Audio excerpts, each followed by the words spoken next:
Welcome to the JXN Cloud. I'm Jamin. I'm Casey. And I'm OLIVIA. Leitner, right? Kinda. She never spells her last name, so. Okay, well, today we get into a rather well-known passage that no one knows what to do with. Jacob wrestling with God. Ah, yes, this one. Yeah, kind of a strange passage.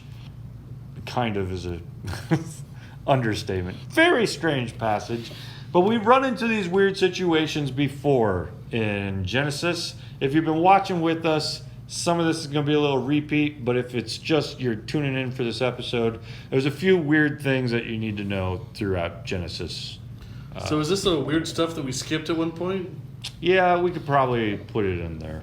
But part of the weird stuff is Jacob wrestles with God in physical form. Now, what have we said about this recent times all throughout the JXN Cloud?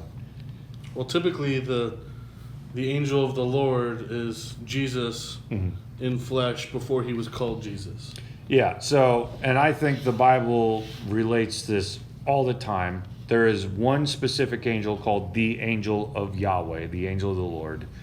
And whenever he talks, whatever he does, the Bible writers always blur the line. Is this God or is it God's angel?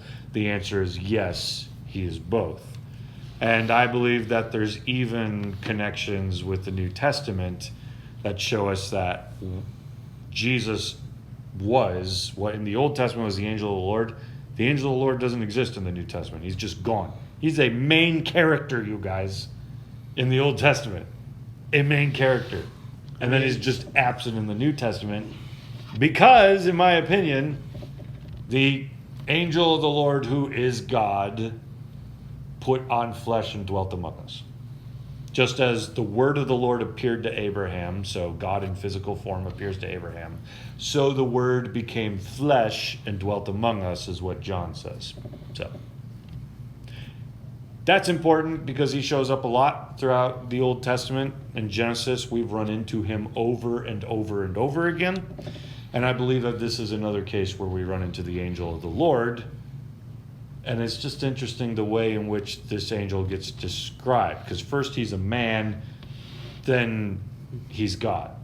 So let's go ahead and just read the passage and then talk about what we see in it. So this is right before Jacob runs into Esau. It says the same night he arose and took his 2 wives, his 2 female servants, his 11 children, and crossed the ford of the Jabbok, which again sounds like something from Star Wars. He took them and sent them across the stream and everything else that he had. And Jacob was left alone. And a man wrestled with him until the breaking of day. Which is just the weirdest statement. Like the things that just keep happening in Genesis. Like, yeah, this has happened to everybody where we just send our family on and then we wrestle with people until the break of day. A man. Jacob wrestles with a man until the break of day. When the man saw that he did not prevail against Jacob, he touched his hip socket, and Jacob's hip was put out of joint as he wrestled with him. Then he said, "Let me go, for the day has broken." But Jacob said, "I will not let you go unless you bless me." And he said to him, "What is your name?" He said, "Jacob." Then he said, "Your name shall no longer be called Jacob, but Israel, for you have striven with God and with men and have prevailed." And Israel means that. He strives with God, or God strives, or God struggles with Israel, or As he does. Yes. Isn't that interesting? Like, we always think of Israel as like the most, blessed name. And yet the actual meaning of it is like, God strives with his people. Yeah, that's weird. Yeah. But it's all based on this story. God shows up and wrestles with Jacob, and that becomes the defining feature of all of Israel. Is that not true for all of the future books? God and Israel struggling together. I mean, yeah, that is true. Yeah. Well, it starts right here. Well, it started before this, but this is like the monumental place where the name comes from. But it's just so weird because, like, in my picture, in my head, like, I'm picturing, like, Jesus as, like, Superman coming down with superpowers. And then, like, randomly finding Jacob, be like, oh, hey, I think I know you. Like, then they start wrestling, but it's like Superman wrestling with a mere mortal. Yeah. And it's just like, in my head, it's very entertaining. But, like, it's just, I don't know. That's the mental picture in my head is like Superman coming down to Earth, like floating with a cape fluttering in the wind as he's like descending. Well, and that's a question we might ask. Did he know at first? Because after he names him Israel, then Jacob asked him, please tell me your name. But he said, why is it that you asked my name? And there he blessed him. So Jacob called the name of the place Peniel, which means the face of God. And he says, for I have seen God face to face, and yet my life has been delivered. So we at least know by the end of the story, he knows that he just came in contact with God. But we don't necessarily know, like, at the beginning, it was just a man, you know? Like, what strange words to keep just interjecting. And, like, one touch and, like, the hip socket was out of joint. Like, That probably edged him on to realize that this isn't just a person, you know? because, Hang like, on. Do you think that I'm a No. spiritual being now? No. So you probably caught on in that moment. Something was strange. but, like,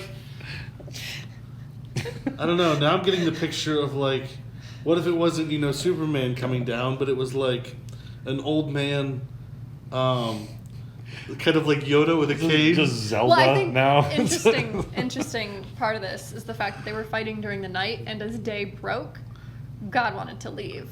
So, like, Yeah. it's very much like they are fighting in the dark. He can't really see who he's fighting.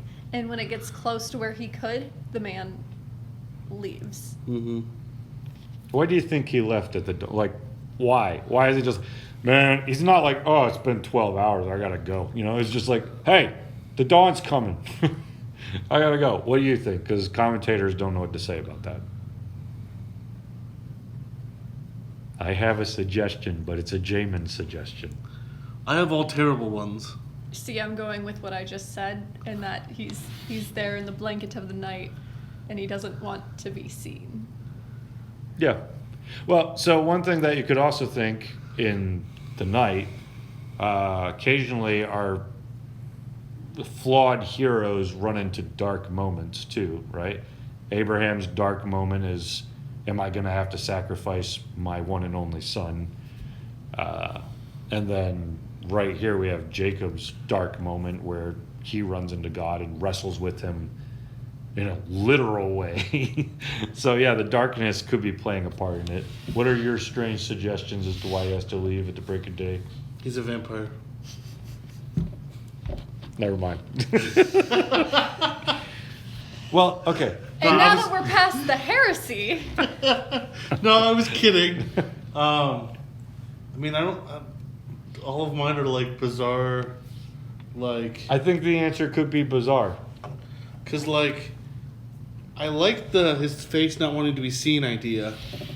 Because if you Oh. see him, you die. Is that part of where you were going? well, that depends, because if this was the father, then he would probably just die from touching him. Probs.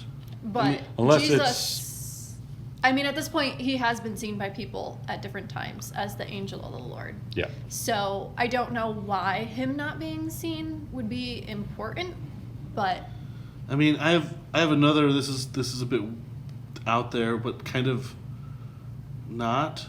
Like, so the night typically would be cooler, and so maybe they didn't want to do too much physical exertion during the day because that would have caused them to become too warm. And so the physical exertion happened in the evening when it was cooler. That way they could still preserve the physical exertion during that time and not do it when it became warmer out. Angels can't get hot, is what you're saying. even though they're usually depicted as light. Like I said, it's far out. Here's my Jamin original suggestion based off other things we've talked about before. At least I think it's original. What if, since angels are spiritual beings, are usually thought of as heavenly hosts, are usually thought of as stars, right? Okay. Because the stars in ancient times were not thought to be burning balls of gas a million miles away. They were thought to be beings in the heavens. They moved around. Astrologists believed they communicated things. They were animate objects. They weren't always where they were the night before, you know?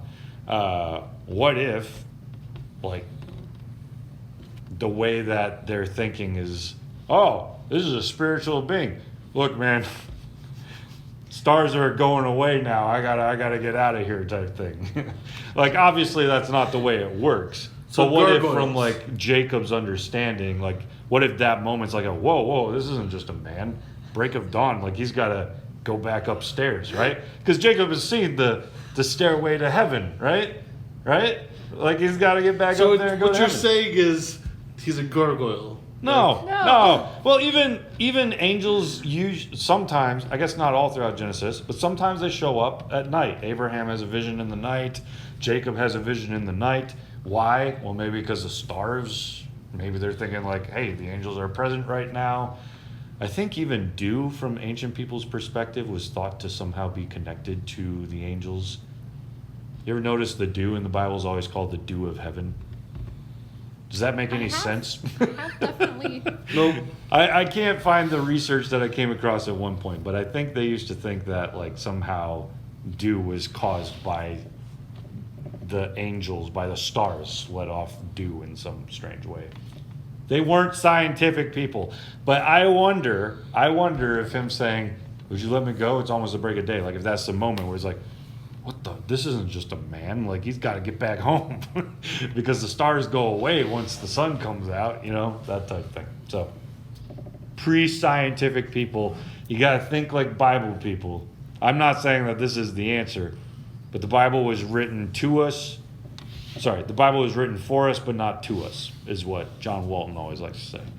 In other words, if we try to read the Bible as a 2021 kind of people, we're going to miss everything because there was people way before this time who wrote it and were trying to say a lot of different things with their own kind of culture in mind.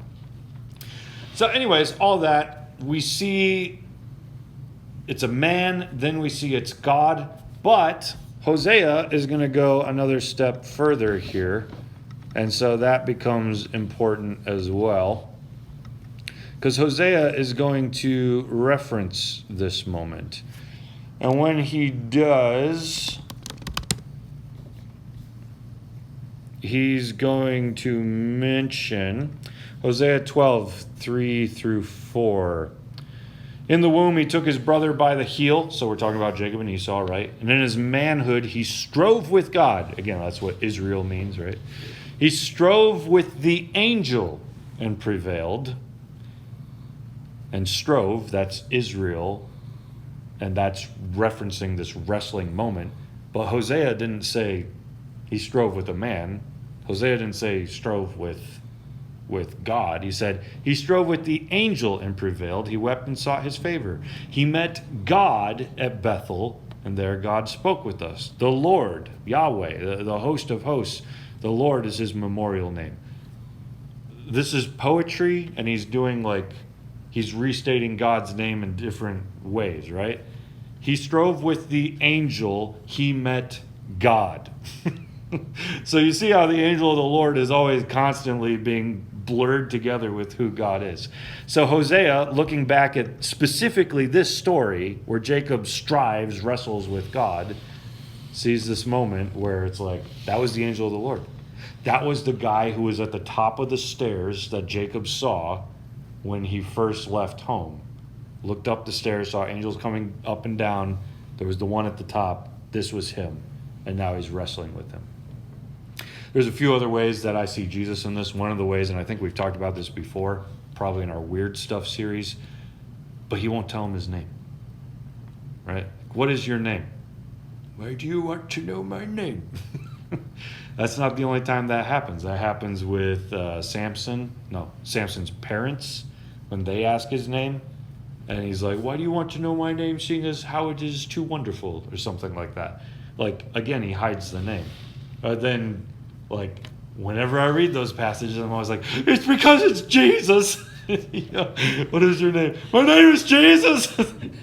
I think the Bible wants you to see that, though. I think it wants you to, like, God's playing the long game. He wants you to know by the time Jesus shows up that we would go back and read this and be like, oh. So it was a foreshadowing moment? I think so, because I think there's the same thing as when Abraham is sacrificing his own son and the angel of the Lord shows up, right? That's a foreshadowing moment. Hey, don't kill your one and only son. I'm providing it instead. There's a ram over there. Also foreshadowing, I'm providing myself down the road in the form of humanity. Right here, I think we have the foreshadowing too. What's your name? Well, I'm not going to tell you that. But one day we will know. And even Revelation, I think there's a point where it says, like, I will reveal to them my name or something like that. And I always wonder if that's John just, like, trying to think back over these moments. Like, one day, Jesus isn't even, like, his name of names. Like, one day we will know the name of names that's, like, hidden behind all that, you know? But there's another possible foreshadowing going on here. There's a scholar named Meredith Kline. I love this guy because he says the most audacious, ridiculous things that scholars won't usually say. He just has no problem with it. And this sounds good. Like, whenever he's talking about, like, resurrection, like, he's the one who will say, like, the crazy things that I'm like, thank you for a scholar just saying it, because the rest of us try to bat around the bush because we're afraid of what people might think if we were to say it straight. So when Meredith Kline is talking about this passage, as soon as I can remember where I left that commentary, he first off talks about this being pre-incarnate Jesus. So thank you, scholar, for calling attention to the possibility of that being there. But then he also says when he touched the socket of Jacob's hip right there, he thinks of Jacob's hip as basically being close to the point of where procreation is, you know. And smiting Jacob at the seat of his reproductive powers foreshadowed the suffering of Jacob's messianic seed, none other than his ordeal opponent, here pre-incarnate. He would be smitten of God to win justification for Jacob and all the promised seed of Abraham. So, like, I don't even know if I fully agree. What? Yeah, he's also very hard to understand because his language is a little more intense. But essentially he's saying, like, in that moment he touches a spot that's close to the reproduction and he gets hurt. And right here, Meredith would say he's foreshadowing you will one day have a child and it will bear pain. Can we really read that in there? I don't know. Like I said, he's always willing to say whatever he sees, but I like that he says it, and I like that he sees Jesus in this story. But he also gives one other idea that I think we need to cover too. Why the heck is God or as this episode is called, why are Jacob and Jesus wrestling? I don't know. Well, let's think up an answer, because more confusing to me, even more confusing to me than trying to have this whole angel of the Lord be Jesus and Jesus here with Jacob, that's not hard for me. Why are they wrestling? The Jesus of the cross, pacifistically, put down your swords, has to have this epic story in the Old Testament where he just shows up and rocks a guy, you know? Like, what's going on here? Does anybody have any proposals? Except vampires and... All right, what about... and heat. What if God was trying to like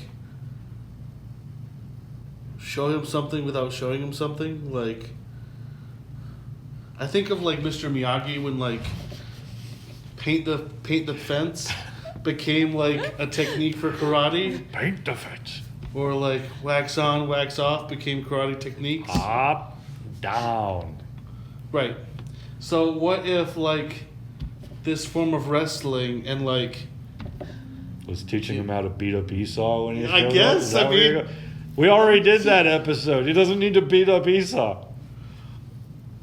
maybe it was getting him prepared? I don't know. Like I said, it was outlandish, but Olivia, any proposals? battle training is what I'm gonna say. Battle train. Okay, strange. I'm gonna go to the opposite and say, As usual. maybe he's tiring Jacob out so that he has no energy to fight when Esau shows up, so that Esau has that opportunity to embrace him and show him that they're okay, instead of him drawing a weapon and getting ready to fight and ruining it before forgiveness has a chance to happen. So you're also saying he's trying to teach him something. Or I don't prepare know. him for something he's It not could aware just of. be some sort of foreshadowing for something to come. Well, it is that for sure, right? Because his name is changed to Israel, which means struggle with God, which is the story of the Bible and has been the story of Genesis so far and will continue to be the story to today. So, foreshadowing for sure. We are wrestling with God, like the metaphor is there. It just seems so strange that God shows up and wrestles, you know? It is very strange. I have only heard one proposal that is willing to like add anything other than, oh no, metaphor. I'm like, come on, there's got to be something more. Why wrestling? What a strange thing. And again, it comes from Meredith G. Klein. So what Klein adds is that there used to be a tradition in the ancient Near East, belt wrestling. You know what this is? I think occasionally some people do it. Is it like the precursor to sumo? Maybe. I don't know enough about sumo, but essentially, like, there's a belt on both of you, and you need to wrestle it off the other one. Whoever wrestles it off wins it, and that's like a part of it. So, occasionally it's used in judicial moments. So, like, we've got some records. Wait, are you saying a non-death trial by combat? Yeah, well, okay, so just think from like a more simple kind of perspective, like, hey, who's gonna go first? Rock, paper, scissors, right? Okay, so that's no violence. Hey, who's gonna go first? I'll arm wrestle you for it, right? Okay. All right, so let's say in a court case, the judge can't decide, like, really in the end Who which wins? way it should go. And so one of the ways in which he might decide that is belt wrestling, which was a more common thing. It's like, all right, you guys go out, wrestle the belts off of each other. Whoever wins, you go ahead and like you win the case. And the same thing might be seen in Job, possibly. Because after Job has like called out God a whole lot, when God shows up, he says, gird up your loins. And that might be like a judicial moment, because the whole book of Job is about like God's heavenly throne room. Accusations have come up in all these different directions. Now the judge has shown up, God has shown up, and there's this gird up your loins, like in that case, metaphorical belt wrestling with Job. Let's go ahead and talk this Right. out. But in this case, what if this is more of like a God judicially wrestling with Jacob? Jacob, you're going to do it my way. No, I'm not. I'm going to do it my way. No, Jacob, you're going to do it my way. No, I'm not. All right, I'm okay with trial by combat. It's called trial by ordeal, is the ancient. No, that's still combat, just non-deadly combat. Well, so yeah, I mean, do we see judicial moments in this? Because there almost is this struggling still here with Jacob.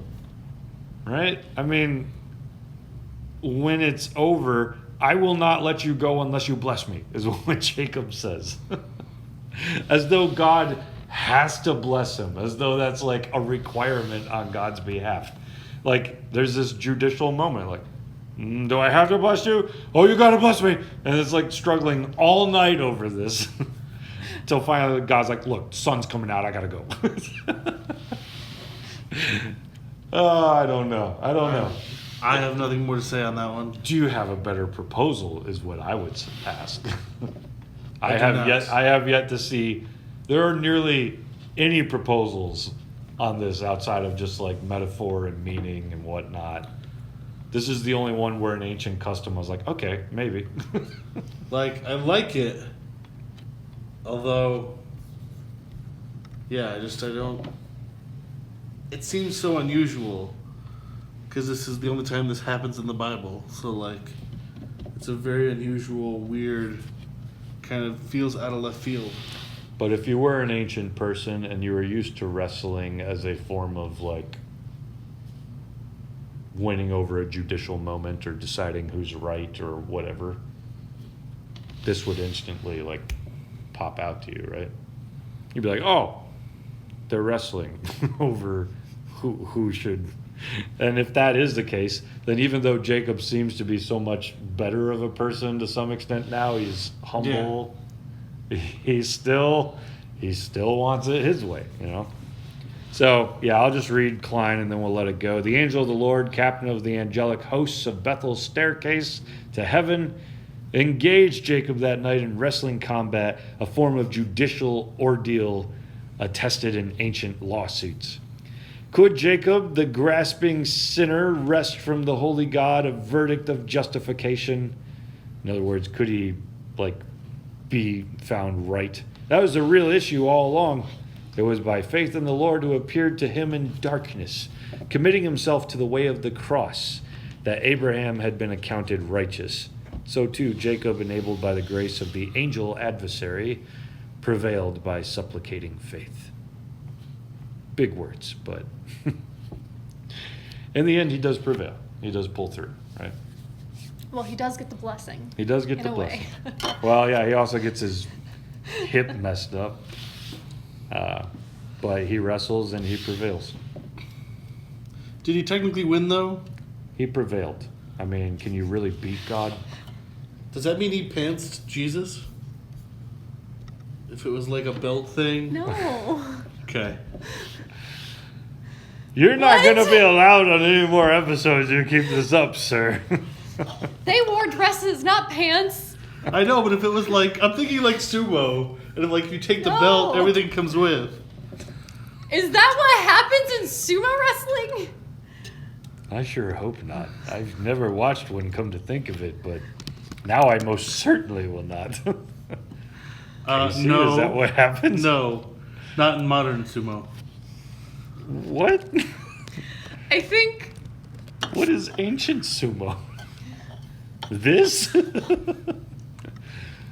Oh, man. Okay, we're out of control again. yeah. Usually, strangely due to Casey today, usually I feel like it's my fault, but Lately it has been your fault mostly.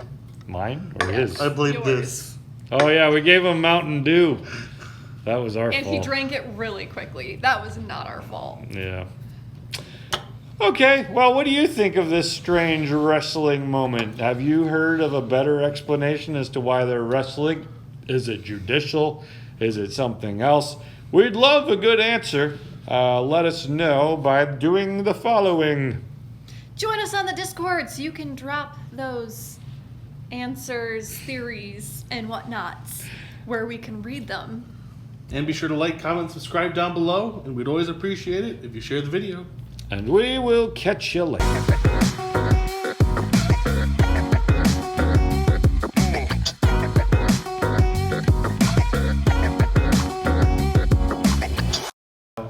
He did not pants Jesus. Stop Yes, he saying did. that. You can't say that. Yes, you can.